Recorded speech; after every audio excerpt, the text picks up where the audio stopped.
Female comedians చాలా తక్కువ మంది ఉన్నారు మన ఇండస్ట్రీలో. చూసుకుంటే కోయేసర్ల గారు ఇట్లా ఏళ్ళ మీద లెక్క పెట్టచ్చు వాళ్ళ పేర్లు. దాని తర్వాత ఇప్పుడు ఉన్న వాళ్ళలో జబర్దస్త్లో కానీ ఇలా బాగా కనిపించేది నువ్వు కానీ రోహిణి అక్క కానీ మీ ఇద్దరు ఎక్కువ కనిపిస్తూ ఉంటారు. కానీ ఎందుకు మీరు ఈ జబర్దస్త్ స్టేజ్ నుంచి సినిమాగా మార్చుకోలేకపోతున్నారు? అది నా నా గురించి నేను చెప్తా. అక్కడికి వస్తున్నాయి, ఇప్పుడు చేస్తూనే ఉన్నది. అక్కడక్కడ కనిపిస్తుంది కానీ నీది ఎక్కువ. నేను బేసిక్గా నాకు ఇప్పటివరకు నిజం చెప్పాలంటే వచ్చినాయి మూవీస్. కాకపోతే ఫస్ట్ నాకు మూవీ అంటే భయం వేసేది. అంటే మూవీ షూట్స్ ఎట్లుంటే తెలియదు నాకు స్టేజ్ వరకే నాకు తెలుసు. మూవీస్లలో ఎలా చేస్తారు ఏంటి, అక్కడ ఇలా టేకులు ఉంటాయి, అలా అంటే సింగిల్ టేకా, అవేం నాకు తెలియదు. చాలా వచ్చినప్పుడేమో నేను ఏం చేశానంటే ఒక ట్రై చేద్దామని చెప్పేసి ఒక మూవీకి వెళ్ళాను. వాళ్ళు ఫస్ట్ చెప్పడం నాకు ఎలా చెప్పారంటే, చాలా పెద్ద క్యారెక్టర్ అండి మీది, లేడీ కమెడియన్, చాలా పంచులు ఉంటాయి, మీ మీద చాలా ఇది ఉంటుంది అది ఉంటుంది అని చెప్పేసి చెప్పారు. నేను పెద్ద మోతాదులో ఊహించేసుకున్నా ఈ సినిమా కంప్లీట్ అవ్వగానే మా అమ్మ నన్ను తీసుకొని థియేటర్లో కూర్చొని చూస్తా అని చెప్పేసి. అక్కడికి వెళ్తే ఏముంది తెలుసా, డైలాగులు లేవు. నాకు 10 days షూట్ అని చెప్పారు. 10 days షూట్ డైలీ పేమెంట్ చేస్తా అన్నారు. 2 days తర్వాత ఇంతనండి ఇంకా లేదు అని చెప్పారు. కానీ చూస్తే నాకు డైలాగులే లేవు. నార్మల్ ఒక డైలాగ్ ఏదో ఉన్నట్టుంది, అది ఎడిటింగ్ చూస్తారో లేరో నాకు తెలియదు. నిలబడే ఉండాలి పని మనిషి క్యారెక్టర్. అంటే పని మనిషి క్యారెక్టర్ అని నేను చెప్పట్లేదు, పని మనిషి క్యారెక్టర్ అయినా యూజ్ చేసుకోలేదు నన్ను అని నేను చెప్తున్నా. సో నాకు అనిపించింది ఏంటి ఇది యూజ్ చేసుకోవట్లేదు. ఇప్పుడు నార్మల్గా నేను డైలాగులు లేకుండా నిలబడ్డా కానీ ఎవరైనా ఆ మూవీ చూసారనుకోండి, ఫైమ్ ఏంటి అలా నిలబడేది, బయట కొద్దిగా మంచిగా ఉంది, అక్కడ ఏం యూజ్ చేసుకోలేరు, ఏం లేదు ఫైమ్ అది అని ఆ ఒక టాక్ రావద్దు అనేది నా ఫీలింగ్. నాకు ఎలా అనంటే నేను చేస్తే అబ్బాయి ఏం చేసిందిరా ఫైమా, నిలబెట్టిందిరా అన్నట్టు ఉండాలి కదా. సో నాకు ఇప్పటికి స్టిల్ ఏంది అని అంటే నాకు మూవీస్ వస్తున్నాయి, కాకపోతే ఏది కూడా నాకు లెగ్త్ క్యారెక్టర్ రావట్లేదు. 1 day అంటున్నారు, లేదంటే ఒకటే డైలాగ్ ఉంటుంది నార్మల్గా అట్లా ఇట్లా అంటున్నారు. సో నాకు కాన్ఫిడెంట్ లేదు. నాకు ఏదైనా మంచి అంటే మొత్తం లెంత్ అని కూడా నేను చెప్పట్లేదు, ఒక 5 days 10 days అయినా సరే నాకంటూ ఒక సపరేట్. ఇప్పుడు సునీల్ గారు కొన్ని మూవీస్లలో ఎక్కువ ఉండరు, ఒక క్లిప్పే వస్తారు, కానీ వచ్చిన ఆ క్లిప్ కూడా హైలైట్ అవుతుంది కదా. అలానే నేను ట్రై చేస్తున్నాను. 2-3 ఇలాంటివి వచ్చాయి, కానీ నాకు డేట్స్ కుదరలే. వాళ్ళైతే సినిమా మొత్తం అన్నారు మంచి హీరో, పాపులర్ హీరో, కాకపోతే నాకు వాళ్ళు ఏమన్నారంటే మొత్తం 45 days మీరు మొత్తం మాతోనే వచ్చేసేయాలి, మొత్తం అంటే సినిమా కంప్లీట్ చేసుకొని రావాలి, అప్పటిదాకా హైదరాబాద్ రాము అని చెప్పారు. మధ్యలో నాకు జబర్దస్త్ షూట్స్ ఉంటాయి కదా. సో వీళ్ళు ఏంటి అని అంటే మళ్ళీ గ్యాప్ ఇస్తే బాగోదు అసలు. ఎప్పుడు కూడా అంటే నేను కావాలంటే ఏదైనా వదులుకుంటా కానీ జబర్దస్త్ అయితే వదులుకోను, ఒక షెడ్యూల్ కూడా. నాకు జ్వరం వచ్చినా నేను వదులుకోను. డైలాగ్ అదే జబర్దస్త్ మధ్యలో గ్యాప్స్ తీసుకున్నావు కదా, చాలా గ్యాప్స్ వచ్చినాయి. అంటే మన లైఫ్ ఒక టర్నింగ్ పాయింట్, దీనివల్ల మన లైఫ్ టర్న్ అవుతుంది అని అంటే తీసుకోవచ్చు. ఇప్పుడు అక్కడికి వెళ్ళడం వల్లనే కదా నేను చిన్నప్పటి నుంచి మా అమ్మకి ఇల్లు లేదు, ఓన్ హౌస్ లేదు. సో అక్కడికి వెళ్ళడం వల్ల అది నెరవేరుతుంది అంటే ఎందుకు వెళ్ళకుండా ఉంటా. ఇప్పుడు ఆ 40 days వెళ్ళడం వల్ల నాకు అలా ఏం కాదు కదా, ఈ రెగ్యులర్ ఇప్పుడు నాకు ఇది కెరియర్ నెక్స్ట్ లెవెల్కి వెళ్ళే ఛాన్సెస్ ఉన్నాయి. పటాస్ నుంచి ఇటు జబర్దస్త్ వీటిలో ఎలా వచ్చావు, జబర్దస్త్ నుంచి నువ్వు బిగ్ బాస్కి వెళ్ళావు, బిగ్ బాస్ అప్పటికి జబర్దస్త్ చాలా కష్టంగానే వదిలిపెట్టి వెళ్ళాను నేను, మళ్ళీ వస్తాననే చెప్పి వెళ్ళాను నేను. అంటే నాకు ఇది కావాలి దానికోసం వెళ్తున్నానని పర్టికులర్గా చెప్పేసాను. ఇప్పుడు నాకు అది ఉంది కదా, ఇంకెందుకు మెల్లగా సంపాదించుకుంటా. ఈ జబర్దస్త్లో ఒకవేళ నాకు ఫేమ్ తగ్గిపోయింది అనుకోండి, లేదంటే జనాలకు నేను బోర్ కొట్టేశాను అనుకోండి, అప్పుడు వెళ్తా సినిమాలకి. ఇప్పుడు బిగ్ బాస్ నుంచి వచ్చిన డబ్బులతో ఇల్లు కొట్టావా? ఫస్ట్ భాస్కర్ అన్నతో ఈవెంట్స్కి వెళ్ళేదాన్ని, దాంతో ఇల్లు కొన్నా. బిగ్ బాస్ నుంచి వచ్చిన తర్వాత దాన్ని మంచిగా చేసిన. ఈ జబర్దస్త్ పేమెంట్ల కంటే ఈవెంట్ పేమెంట్స్ ఎక్కువ అంటే మీకు నిజమేనా? అంటే ఫస్ట్ నాకు తక్కువ ఉండేది, ఇప్పుడు బాగానే ఉంది. జబర్దస్త్ పేమెంట్స్ కంటే ఇప్పుడు జబర్దస్త్ పేమెంట్లో బాగానే ఉంది. సో ఏంటి కొంతమందికి తక్కువ ఉంటుంది, ఎందుకంటే కొంతమందికి చాలా ఇంట్రెస్ట్ ఉంటుంది జబర్దస్త్లో కనిపించాలని చెప్పేసి. నార్మల్గా రైటర్ అంటే నార్మల్గా రాయడానికే వస్తారు, అంటే రైటర్స్ గురించి చెప్పట్లేదు, నార్మల్గా మా పక్కన ఎవరైనా చెప్తే రాసుకునే వాళ్ళు ఉంటారు కదా, వాళ్ళకి మాత్రం తక్కువ ఉంటుంది, అందరికి బాగానే ఉంటుంది. సో ఈ లేడీ కమెడియన్స్ అనగానే స్టార్టింగ్ చాలా తక్కువ మంది జబర్దస్త్లో మీ ఇద్దరే ఎక్కువ కనిపించేది. సో మేమే స్క్రిప్ట్స్ రాసుకోవాలన్నా కూడా మేల్ కమెడియన్స్ మధ్యలో మీరు మింగిల్ అవ్వాలన్నా కూడా ఆ డబల్ మీనింగ్ జోక్స్ కానీ ఇవంతా మీరు తీసుకోగలగాలి, మీరే వేస్తూ ఉండాలి. స్టార్టింగ్ నుంచి ఆ రకంగా ఇబ్బంది అవ్వడం అలా ఏమన్నా ఉందా? నాకెప్పుడు ఏం ఇబ్బంది కలగలే, నాకేం ఇబ్బంది కలగలే నాకు. ఎందుకంటే ఇప్పుడు వేయడం వల్ల అక్కడ ఏం అయిపోవట్లేదు, నలుగురు నవ్వుతున్నారు అంతే. ఎందుకు నవ్వుతున్నారు అంటే అది comedy show. So comedy show కాబట్టి వాళ్ళు కామెడీగానే తీసుకుంటారు, నేను కూడా కామెడీగానే తీసుకున్నా. మీ వల్ల లేడీ గెటప్ చేసిన వాళ్ళ పరిస్థితి తగ్గిపోయిందా? పాపం తగ్గిపోయింది అని చెప్పొచ్చు. కాకపోతే అది వాంటెడ్గానే అయితే మేము చేయలేదు. కానీ ఒకప్పుడు వాళ్ళు ఊపి ఊపారు, ఇప్పుడు మేము ఊపుతున్నాం. కొద్ది రోజులైతే వాళ్ళు మేము కలిపి ఊపుతాం అంతే. ఈ మధ్య మధ్యలో ఛానల్స్ కూడా షిఫ్ట్ అవుతున్నప్పుడు ఈ ప్రాబ్లమ్స్ ఏమైనా ఫేస్ చేసావా?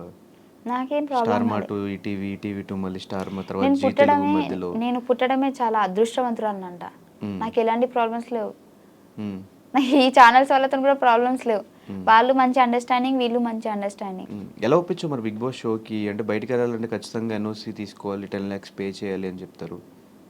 నా అదృష్టం చెప్తున్నా కదా, ఆ నెలలోనే నాది అయిపోయింది ఎన్ఓసి, అంటే అగ్రిమెంట్ అయిపోయింది. ప్లాన్ ప్రకారం నన్ను పిలిచి 10 days ముందే నా అగ్రిమెంట్ అయిపోయింది. చూడండి, ఫైమా తెలివైంది అంటే, కానీ మరి చావకూడదు, కర్ర విరగకూడదు. ఒకవేళ అప్పటికి అగ్రిమెంట్ ఉంటే మేబీ సీజన్ 7 లో పిలిచేవారేమో, అప్పటికి అయిపోయేది అంతే. ఫీల్ అవుతున్నావు సీజన్ 6కి వెళ్ళావని? ఫీల్ అవ్వట్లేదు, కానీ 7 లో ఉంటే బాగుండు అనిపించింది. ఎందుకు 6 ఎందుకు నచ్చలేదు? 6 నాకు గట్టి పోటీ ఏం అనిపించలేదు. 6లో నీకు ఎవరు గట్టి పోటీ లేరా? నేనేదో పాపం రేవంత్ అన్నతో కూడా పడ్డా, అంటే వాంటెడ్గా కాదు, ఆ సిచ్యువేషన్స్ వచ్చినాయి. కానీ మేము గేమ్స్లో కూడా ఫిజికల్గా కూడా రేవంత్ అన్నతోనే నేను ఆడిన, ఆయన నన్ను నూకడం, నేను ఆయన నూకడం. కానీ అంతా నాకు ఎందుకు ఎక్కలేదు. అంటే 7లో ఉంటే బాగుండు, ఆ ఫైర్లో నేను కూడా ఉంటే బాగుండు అనిపించింది. ఈ బిగ్ బాస్ అనేది ఫినాన్షియల్గా పక్కన పెడితే నీకు మిగతా వైజ్గా, ఫేమ్ వైజ్ కానీ ఏమన్నా హెల్ప్ అయిందా? అది చాలా అయింది. అండ్ ఇంకోటి, నేను నెగిటివ్ కాలేదు, పాజిటివ్గానే ఉన్నా. అప్పటికి కూడా నేను పాజిటివ్గానే ఉన్నా. నాకు బయటకు వచ్చిన తర్వాత కూడా చాలామంది కొన్ని రోజులు మళ్ళీ బిగ్ బాస్ ఫైమ్ అనే అన్నారు. దానివల్ల నాకు ఎక్కడ మైనస్ కాలేదు, దాని గురించి చెప్పడానికి అసలు ఏమీ లేదు. ఒకవేళ మైనస్ అయితే నేను చెప్పేదాన్ని, దానివల్ల నాకు చాలా ప్లస్ జరిగింది. కానీ ఎందుకు బయటకు వచ్చాక మిగతా కండిషన్స్ ఎవరితో మింగిల్ అవ్వట్లేదు? నువ్వు ఎక్కడ కనిపించవు, ఏ పార్టీస్లో కనిపించవు, ఏ గెట్ టుగెదర్స్లో కనిపించవు, ఎవరు పిలిచినా రావు, దేనికి? దానికంటే ముందు కూడా నా ఫ్రెండ్స్ నార్మల్గా నా జబర్దస్త్ వాళ్ళు పిలిచినా నేను పోను. నాకు నా ఇల్లే నా ప్రపంచం, అంటే ఇంట్లో ఉంటా, ఏం లేకపోతే ఇంట్లో ఉంటా. ఈవెన్ జబర్దస్త్ వాళ్ళతో నేను వ్లాగ్స్ చూసా నీవి, చాలా మంది దగ్గర వ్లాగ్స్ కూడా చూసా. ఈ బిగ్ బాస్ వాళ్ళతో అసలు ఏమీ లేవు నీవి. అంటే ఇంకా బిగ్ బాస్ అయిపోయిన తర్వాత కొన్ని రోజులు పిలిచారు అందరూ, ఏదైనా సరే రండి రండి అని. గ్రూప్ మొత్తం హల్చలు, టింగ్ టింగ్ టింగ్ అని మెసేజ్లు వచ్చేది. డేస్ పెరుగుతున్నా కొద్దీ వాయిస్ తగ్గిపోయింది మెసేజ్లది. ఎవ్వరు అంత లేరు. కొన్ని రోజులే, మూడు రోజులు మురిపోమంటారు కదా. సో వచ్చిన తర్వాత ఫస్ట్లోనేమో రండి కలుద్దాం. ఇప్పుడు ఎవడు పిలుస్తాడా అని చూస్తున్నాను. ఎవడు పిలిచినప్పుడు నేను పోదామంటే ఇప్పుడు నన్ను పిలవట్లే. అట్లా అయిపోయింది. హౌస్ వార్మింగ్ ఫంక్షన్ కూడా ఓన్లీ సూర్య ఒక్కడే వచ్చాడు. నేను అందరినీ పిలిచా, కానీ సూర్య ఒక్కడే వచ్చాడు. అందరూ ఒక్కొక్కరు ఒక్కొక్క రీజన్ చెప్పారు. సో నేను కూడా ఇండస్ట్రీ కాబట్టి అర్థం చేసుకున్నా. షూట్స్ అంటే ఆ ప్లేస్లో నేనున్న నేను షూట్కే, అంటే ఫస్ట్ వాళ్ళకి డేట్ ఇచ్చేసాం కాబట్టి ఖచ్చితంగా వెళ్ళాలి షూట్కి, అది నాకు తెలుసు కాబట్టి నేను యాక్సెప్ట్ చేసేవాళ్ళని. కానీ తర్వాత వస్తామన్నారు, కానీ ఇప్పటిదాకా రాలే ఎవరు కూడా. సిద్దిపేట కాదు, దోమకొండ అది. సో మొత్తానికి లైఫ్లో అనుకున్న ఇల్లు కట్టేసుకున్నావు, కారు కొనేసుకున్నావు. ఫ్యామిలీ రియాక్షన్స్ ఏంటి? స్టార్టింగ్ మేము కొన్ని వీడియోస్ చూసినప్పుడు, ఈవెన్ బిగ్ బాస్ హౌస్లో కూడా నువ్వు ఎక్కువ ఫీల్ అవుతున్నప్పుడు, ఫ్యామిలీ బాండింగ్ అప్పుడు మాకే కొంచెం ఎమోషనల్ బాండ్ అనిపించింది నీకు మీ ఫ్యామిలీకి. మీ ఫ్యామిలీ మొత్తానికి ఇప్పుడు నువ్వే ఒక పెద్ద దిక్కులా చూసుకుంటున్నావు అని తెలిసింది. ఇప్పుడు ఫ్యామిలీ రియాక్షన్ ఏంటి ఈ 5 years తర్వాత? అంటే అందరు హ్యాపీనే, నా వల్లనైతే ఎక్కడ వాళ్ళకి ఇది కాలేదు, బ్యాడ్ నేమ్. ఇప్పుడు ఫైమా రిచ్చా, పూరా, మిడిల్ క్లాస్? మిడిల్ క్లాస్ అని చెప్పను, రిచ్ అని చెప్పను, పూర్ అని చెప్పను. అలా రిచ్ అందుకుంటూ మిడిల్ క్లాస్ కు కొన్ని వేల కిలోమీటర్ల దూరంలో ఉన్నాం. బేసిక్ గా రిచ్ అని చెప్పాలి, అంటే రిచ్ అంటే మరీ అంత రిచ్ కాదు, కొద్దిగా రిచ్ అని చెప్పొచ్చు. కాకపోతే రిచ్ గా ఉందాం అనుకునే లోపే ఫ్యామిలీలో ప్రాబ్లమ్స్ పెరిగిపోతా ఉన్నాయి. సో దానివల్ల మళ్ళీ కిందికి వచ్చేస్తున్నా, మళ్ళీ అందుకోవాలంటే నాకు టైం పడుతుంది. ఇంకేం ప్రాబ్లమ్స్ మళ్ళీ? అంటే ప్రాబ్లమ్స్ అంటే అట్లని కాదు, ఫైనాన్షియల్గా అని కాదు, అంటే ఎక్కువ ఏమంటారు ఆలోచన పెరిగిపోయింది. రీసెంట్గా మా అక్కకి యాక్సిడెంట్ అయింది.